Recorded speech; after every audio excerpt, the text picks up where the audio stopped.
우리 오른손 들고 함께 선포하겠습니다. 나는 천지를 지으신 여호와께 복을 받는 자입니다. 아멘. 천지를 지으신 여호와께 복을 받는 우리 성도님들과 우리의 가정, 우리 교회 되기를 주님의 이름으로 축원합니다. 우리 옆에 있는 성도님들과 인사 한번 하면서 말씀 볼까요? 좌우 돌아보면서 주님의 이름으로 사랑합니다. 인사 한번 하겠습니다. 네, 주님의 이름으로 사랑합니다. 오늘 예배 잘 오셨습니다. 하나님께서 오늘 가운데 은혜 주시고 복 내려 주시기를 소망합니다. 초대교회는요 2000년 전에 많은 어려움과 박해가 있었습니다. 유대인들의 박해와 핍박도 있었지만 그 가운데 있었던 로마의 박해도 성경은 기록하고 있습니다. 사도 야고보, 그러니까 야고보 목사님이 순교를 당했고요, 그리고 베드로 목사님도 옥에 갇혔습니다. 근데 정말 하나님의 기적이 일어났습니다. 온 교회가 베드로 사도를 위하여 기도했더니 이 베드로 사도가 풀려나게 됩니다. 우리의 인간은 위기 때에 할 수 있는 유일한 것은 하나님께 기도하는 것밖에 없습니다. 사랑하는 성도 여러분, 정말 기도로서 하나님의 은혜 받으시기를 주님의 이름으로 축원합니다. 그리고 기도하는 사람은요 하나님의 섭리를 알게 됩니다. 우리 서로 받은 그 기쁨을 알 사람이 없도다. 이것은 정말 기도하는 사람은 하나님의 섭리를 알게 되죠. 왜냐하면 자신들이 기도해 놓고 베드로 사도가 옥에 풀려나니까 이 여자아이 보고 미쳤다라고 했던 것이 바로 이스라엘 교회, 예루살렘 교회의 성도들이었습니다. 그런데 우리가 믿음으로 기도하고 의심하지 않으면 하나님께서 반드시 응답해 주실 줄 믿습니다. 그리고 우리가 기도할 때는 반드시 믿음으로 구하고 의심하면 안 됩니다. 반드시 믿은 줄로 믿고 하나님의 은총 가운데 기도하시기를 주님의 이름으로 축원합니다. 우리 성도님들이 송구영신 예배 때 기도의 제목들 쓰셔서 교회에 제출하셨잖아요. 그런데 정말 제가 믿음 가운데 감사한 것은 뭐냐면, 이제 1년 동안 기도의 제목이니까 하나님 응답해 주세요, 하나님 함께해 주세요라고 기도하잖아요. 근데 몇몇 성도님들이 이렇게 적어주셨어요. 하나님 합격시켜 주심에 감사합니다. 할렐루야. 왜냐하면 1년 뒤에 제가 그 편지를 또 집으로 보내드릴 거잖아요. 그러니까 거기에 완료형 어미로 하나님 합격시켜 주심에 감사합니다, 해결하여 주심에 감사합니다, 붙여주시니 감사합니다. 이 믿음으로 기도한 그 기도 제목 위에 저는 반드시 하나님의 은혜가 있을 줄 믿습니다. 이렇게 우리는 기도하며 주님의 은혜를 구하고 기도하며 하나님의 섭리를 알게 됩니다. 그리고 기도할 때 믿음으로 구하면 하나님께서 반드시 우리에게 응답해 주실 줄 믿습니다. 이렇게 초대교회는 기도하는 교회였고 베드로 목사님이 풀려남으로 초대교회는 큰 기쁨을 맛보았습니다.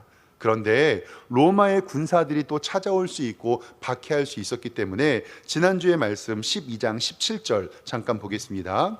베드로가 그들에게 손짓하고 조용히 하게 합니다. 그리고 주께서 자기를 이끌어 옥에서 나오게 하던 일을 말하고 또 야고보와 형제들과 이 말을 전하라 하고 떠나서 다른 곳으로 갑니다. 왜냐하면 베드로 목사님이 숨어 있는 것을 알면 예루살렘 교회가 핍박을 받을 수도 있기 때문에 그렇습니다. 18절에 보면 날이 새매 군인들이 베드로가 어떻게 되었는지를 알지 못하며 적지 않게 소동하는 것을 보게 됩니다. 19절에 헤롯이 그를 찾아도 베드로를 찾아도 보지 못하였고 파수꾼들을 신문하고 그들을 죽이게 됩니다. 헤롯이 유대를 떠나서 가이사랴 지방으로 가서 총독부에 머물게 됩니다. 오늘 말씀은 그 이후에 조금 두렵고 떨리는 말씀입니다. 왜냐하면 하나님의 일을 반대하고 예수님 믿는 사람들을 핍박한 사람들의 최후가 성경에 기록되어 있기 때문에 그렇습니다.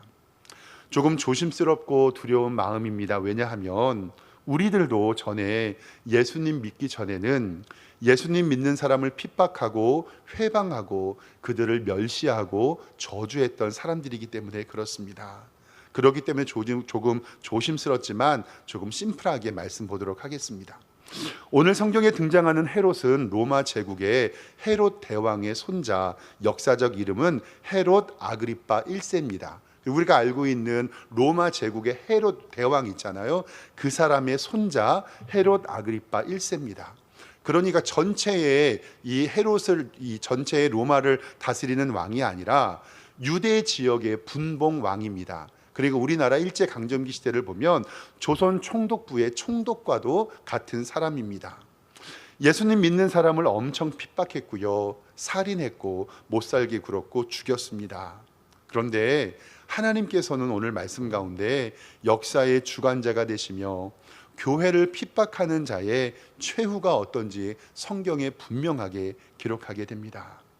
오늘 말씀 보면 먼저 20절에 보면요, 헤롯이 두로와 시돈 사람들을 대단히 노여워하시니 그들의 지방의 왕국에서 나는 양식을 먹는 까닭에 한 마음으로 그에게 나타나 왕의 침소 맡은 신하 블라스도를 설득하며 화목하기를 청하니라 라고 기록되어 있는데, 여기에 나와 있는 두로와 시돈은요, 터키 위로 올라가면, 그러니까 레바논 위로 올라가면 지중해에 있는 이 해양 도시입니다. 이 두로와 시돈은 역사적으로도 이스라엘 백성들과 굉장히 밀접하게 관계가 있습니다.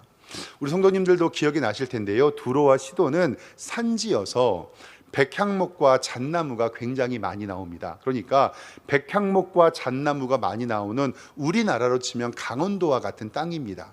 그러니까 나무들은 많이 있는데 농사 지을 땅이 부족합니다. 그래서 어떻게 했냐면 백향목과 잣나무를 팔아서 다른 나라에게 곡식을 받아가는, 무역하는 나라였습니다. 이것이 이스라엘 백성들에게 크게 백향목과 잣나무를 팔았던 적이 있거든요. 그때가 언제일까요? 솔로몬이 성전 지을 때, 맞습니다. 솔로몬이 성전을 지을 때 두로와 시돈에서 뗏목을 만들어 가지고 나무를 보내줬거든요. 그 일이 성경에 기록이 되어 있습니다.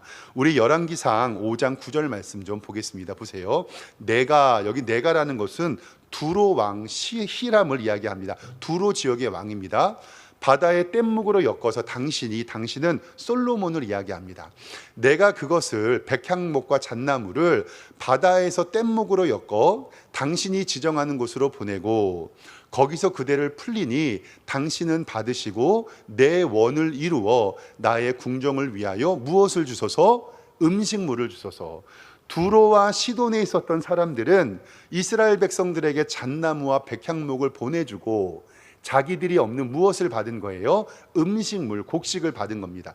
그래서 10절 말씀에 보면 솔로몬의 모든 원대로 백향목 제목과 잣나무 제목을 이제는 주게 되고요, 11절에 솔로몬이 히람, 두로의 왕이죠, 그의 궁정의 음식물로 밀 2만 고루와 맑은 그릇, 기름 20고루를 주고 해마다 그와 같이 주었더라. 여호와께서 그의 말씀대로 솔로몬에게 지혜를 주신 고로 히람과 솔로몬이 친목하여 두 사람이 함께 약조를 얻었더라. 역사적으로 두로와 시돈 땅 위에 있는 땅과 이스라엘은 서로 조약을 맺어서 위에 있는 산지들에게는 백향목과 잣나무를 수입하게 되고 이스라엘은 그들에게 뭘 보내주는 거예요? 곡식을 보내주는 거예요. 이것이 예수님 당시에도 계속 진행되고 있었습니다. 그러니까 예루살렘 사람들은 그들에게 곡식을 보내주는데 지금 예루살렘을 통치하는 사람이 누구예요? 헤롯 왕, 아그리파 1세인 거예요. 그러니까 이 헤롯 왕이 두로의 왕들을 아주 못살굴게 보았습니다. 그래서 오늘 말씀 20절 다시 보면 보세요. 헤롯이 두로와 시돈 사람들을 대단히 노여워하니, 그러니까 자기들의 곡식을 가져가는 무역이 마음에 안 들었던 거예요. 그들의 지방의 왕국에서 나는 양식을 먹는 까닭에 한 마음으로 그에게 나와 왕의 침소를 맡은 신하 블라스도를 설득하여 화목하기를 청하니라. 그러니까 이 헤롯 왕이 자기네 나라에 음식을 보내주지 않으면 굶어 죽으니까 사람들로 하여금 연회를 베풀어서 이 헤롯 대왕을, 그러니까 헤롯 왕을 대접하게 되었던 것입니다. 그리고 나서 이제 어느 날 날짜를 잡습니다. 오늘 21절 말씀에 보면 헤롯이 나를 택하여 왕복을 입고 단상에 앉아 백성에게 연설을 하고자 합니다.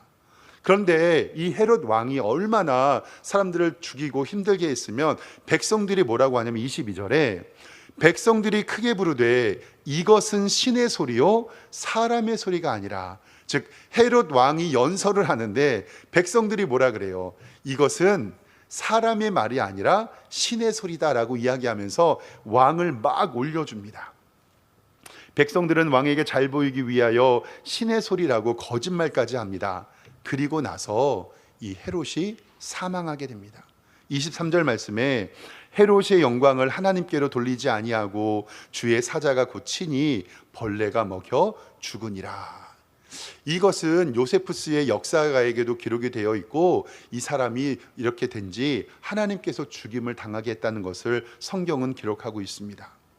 추정해 보면 헤롯의 교만은 극에 달았고 사람들 앞에서 하나님 척했고 먹고 사는 문제로 두로와 시돈을 괴롭혔기 때문에 하나님께서는 그의 생명을 거두어 가시는 것을 성경을 통해서 알 수 있습니다. 오늘 말씀을 통해서 세 가지만 간단하게 살펴보도록 하겠습니다. 첫 번째로 아까도 서두에도 이야기했던 것처럼 하나님을 대적하는 자의 최후는 이렇게 비참합니다. 사랑하는 성도 여러분, 정말 조심조심 정말 조심스럽습니다. 하나님의 일과 하나님의 영광이 우리 성도님들의 삶에 가리지 않기를 정말로 주님의 이름으로 축원합니다. 하나님의 사람들을 핍박했고 복음 전파를 방해했고 그리고 하나님의 사람을 죽였던 이 왕의 최후가 이렇게 비참합니다. 역사 가운데서 보았을 때 이 일은 결국 하나님의 심판이라고밖에 볼 수가 없습니다. 한국 교회의 역사에서 하나님의 교회의 일과 하나님의 일을 반대하며 끝까지 예수님을 믿는 사람들을 핍박했던 사람들의 안 좋은 기록이 이 한국 교회사에도 정말 많이 있습니다. 근데 제가 마음이 좀 불편해서, 왜냐하면 저도 이전에 회방자고 핍박자였기 때문에 그 부분은 생략하도록 하겠습니다. 오늘 정말 기도할 것은 뭐냐면 여러분들이 하나님의 일을 감당할 때 방해자가 되지 않기를 정말 주님의 이름으로 축원합니다. 하나님의 하시는 일에 순종하여 주의 영광을 위하여 일하시는 우리 성도님들 되시기를 주님의 이름으로 축원합니다. 두 번째로는요, 뭘 살펴보기를 원하냐면 악인은 교만으로 망하게 된다라는 사실이에요. 교만으로. 사람의 교만함, 이것이 진짜 큰 문제입니다. 왜냐하면 백성들이 외쳤습니다. 왕이 말하니 이것은 사람의 말이 아니라 신의 소리다라고 얘기합니다. 그렇게 될 수는 없겠지만 박 목사가요, 설교할 때 여기서 설교를 합니다. 근데 우리 성도님들이 뻥을 쳐주는 겁니다. 야, 우리 목사님이 설교하면 이거는 사람의 소리가 아니라 신의 소리다. 큰일 납니다. 큰일 납니다. 우리는 이러한 교만할 때 겸손해야 된다는 것을 반드시 기억해야 됩니다. 헤롯이 이것을 좋아했습니다. 다른 사람이 나를 높여주고 나를 칭찬할 때 우리는 의도적으로, 의식적으로 겸손해야 합니다. 내 마음속에서 잘난 맛이 요만큼 올라올 때도 우리는 허벅지를 꼬집으면서 이렇게 얘기해야 됩니다. 따라하겠습니다. 모든 것이 주님의 은혜입니다. 한 번 더 얘기하겠습니다. 모든 것이 주님의 은혜입니다. 또 한 번 따라하겠습니다. 하나님이 하셨습니다. 하나님이 하셨습니다. 우리는 이것이 이렇게 버릇처럼 나와야 됩니다. 내 마음에 나의 노력과 나의 애씀이 요만큼에 있을 것처럼 보여도 겉으로는 오직 하나님의 은혜이고 하나님이 하셨습니다. 노력하고 또 노력하시기 바랍니다. 저도 그러려고 애쓰고 있습니다. 나의 공로와 나의 노력과 나의 애씀이 있어도 의도적으로, 의지적으로 우리는 하나님 앞에서 우리의 교만을 내려놓는 훈련을 해야 됩니다. 요즘에 새벽 예배 때마다 매일 성경에 신명기 말씀을 보게 됩니다. 모세가요, 신명기에서 총 3번의 설교를 하는데 과거와 현재와 미래에 대한 설교를 하게 됩니다. 근데 모세의 설교를 듣다 보면요, 조금 마음이 아파요. 왜냐하면 우리 이스라엘 백성이 가나안 땅에 들어가면 우리 함께 이렇게 살자라고 이야기를 하는데 이 모세는 가나안 땅에 들어갈까요? 못 들어갈까요? 못 들어갑니다. 하나님께서 모세와 아론은 가나안 땅에 들어가지 못하게 합니다. 그 모세와 이 아론이 가나안 땅에 들어가지 못하는 딱 한 가지 이유 뭘까요? 바로 교만이에요. 교만. 민수기 20장 10절에서 13절 말씀 화면을 좀 통해서 보겠습니다. 보세요. 모세와 아론이 회중을 그 반석 앞에 모으고 모세가 그들에게 이르되 반역한 너희여 들으라. 우리가 너희를 위하여 이 반석에서 물을 내려 하고, 이때가 언제냐면 이스라엘 백성들이 먹을 것이 없어 하나님 앞에 물을 달라고 소리칠 때예요. 그때 하나님께서 모세에게 명령하셨거든요. 반석을 쳐서 물을 내라. 그러니까 모세가 하나님의 말씀을 들은 다음에 10절에 모세와 아론이 회중에서 그 반석을 앞에 모으고 모세가 그들에게 이르되 반역한 너희여 들어라. 우리가 너희를 위하여 이 반석에서 물을 내려 하고, 11절에 모세가 그의 손을 들어 그의 지팡이로 반석을 몇 번 쳐요? 2번 탁탁 칩니다. 물이 많이 솟아나음으로 회중과 그들의 짐승이 마시니라. 12절 말씀이에요. 근데 보세요. 여호와께서 모세와 아론에게 이르시되 너희가 나를 믿지 아니하고 이스라엘 자손의 목전에서 내 거룩함을 나타내지 아니한 고로 너희는 이 회중을 내가 그들에게 준 땅으로 인도하여 드리지 못하리라 하시니라. 이스라엘 자손이 여호와와 다투었으므로 이를 무리바 무리라 하니라. 여호와께서 그들 중에 이 거룩함을 나타내셨더라. 아멘.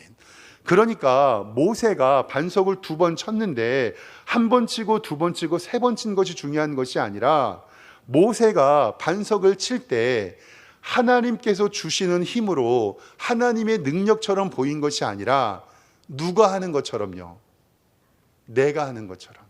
죄송하지만 좀 심각한 언어 한번 써겠습니다. 꼴값을 하나님 앞에 겸손함으로 말미암아서 하나님의 은혜와 하나님의 능력만을 사모해야 되는데, 아마도 그 모습이 자기의 영광과 자기의 찬양되는 모습을 통해서 백성들 앞에서 멋있게 지팡이를 들어서 그것을 쳤던 것을 성경은 이야기하고 있습니다. 그 교만함 때문에 이 모세와 아론은 가나안 땅에 들어가지 못하게 됩니다. 사랑하는 성도 여러분, 정말로 우리의 삶에, 우리의 인간은요, 교만이 몸속에 배겨 있거든요. 그래서 어떤 일이 있을 때 누가 나를 알아주지 않고 나를 챙겨주지 않으면 힘들어지는 게 바로 인간의 모습입니다. 하나님께서는 우리에게 겸손을 요구하고 계십니다. 또 몇 주 전에 보았던 고넬료와 베드로의 만남이 있지요. 베드로가 고넬료 집에 들어오니 고넬료가 일가 친척을 다 앉혀놓고, 이 베드로 목사님이 들어오니까 이 고넬료가 베드로에게 뭐 하죠? 절을 합니다.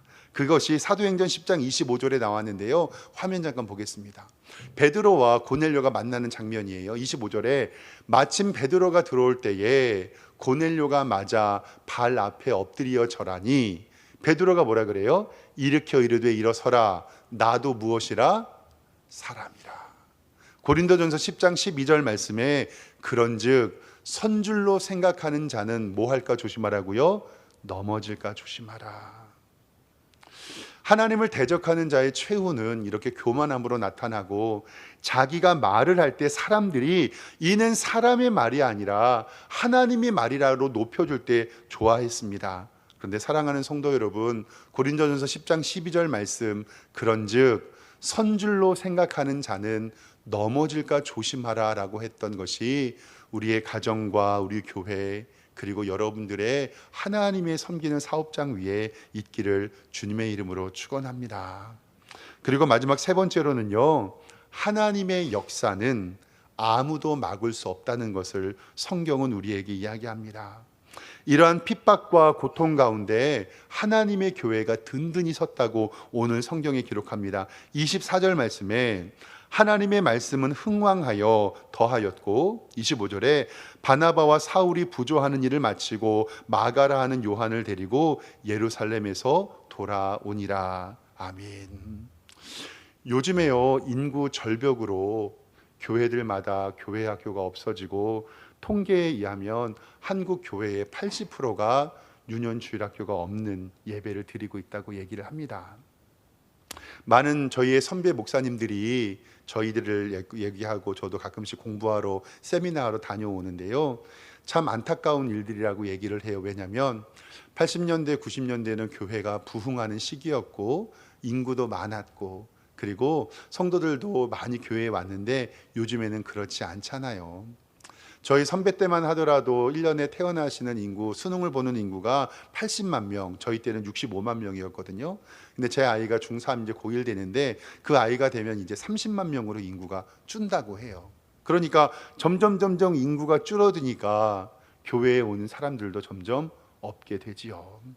제가 다니는 신학교가요, 제가 시험 칠 때 20년 전에는요, 경쟁률이 3대 1이었거든요. 근데 작년과 올해 제가 다니던 신학교도 이제 미달이 나왔어요.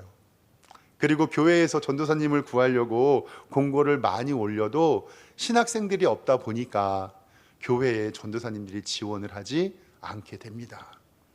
이런 일들을 바라보면서 많은 선배 목사님들은 교회가 위기에 빠졌고 너희들 목회하기가 힘들어지겠다라고 걱정하게 됩니다. 근데 사랑하는 성도 여러분, 하나님의 교회는 부흥될 줄 믿습니다.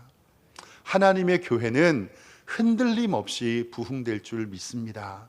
2000년 전에 초대교회도요, 헤롯이 교회를 핍박하고 멸시하고 사람들을 죽이고 그들을 옥에 가두면 교회가 없어질 줄 알았습니다. 그런데 지난 2000년 동안의 교회 역사 가운데 때로는 교회가 힘들고 어려운 일이 있었지만 하나님의 교회는 든든히 섰고 지금까지 이어온 줄 믿습니다. 사랑하는 성도 여러분, 저는 우리 교회가 이렇게 흥왕하여 말씀의 은혜가 넘치는 교회가 될 줄 믿습니다. 요즘에 저는 정말 감사합니다. 우리 교회 등록하시는 성도님들도 많아지고 오늘 2부 예배 때도 우리 성도님이 이렇게 많이 참석해 주셔서 하나님을 찬양하는 모습 가운데 하나님께서 우리 교회에 은혜 주실 줄 믿습니다. 사랑하는 성도 여러분, 하나님의 교회의 부흥을 위해서 기도해 주시고 우리 교회가 그 사명 감당할 수 있도록 사람을 의지하는 것이 아니라 돈을 의지하는 것이 아니라 세상의 명예를 의지하는 것이 아니라 하나님만 의지하는 교회 될 수 있도록 꼭 기도해 주시기를 바랍니다. 겸손하여 하나님의 교회를 위하여 기도하고 하나님의 부흥을 경험하는 여러분들과 제가 되기를 주님의 이름으로 축원합니다. 기도하겠습니다. 하나님 아버지, 은혜와 사랑에 감사합니다. 주님께서 인도하여 주셔서 오늘도 2부 예배까지 잘 마치게 하시니 감사합니다. 하나님을 대적하는 자의 최후, 그러나 우리는 하나님을 사랑하며 주의 영광 돌리게 하여 주시고 늘 겸손함으로 주님의 이름 부르게 하여 주시옵소서. 그리고 하나님의 역사가 우리 석샘교회에 임하여 주의 영광 나타내는 복된 교회 되게 하여 주시옵소서. 예수님의 이름으로 기도드리옵나이다. 아멘.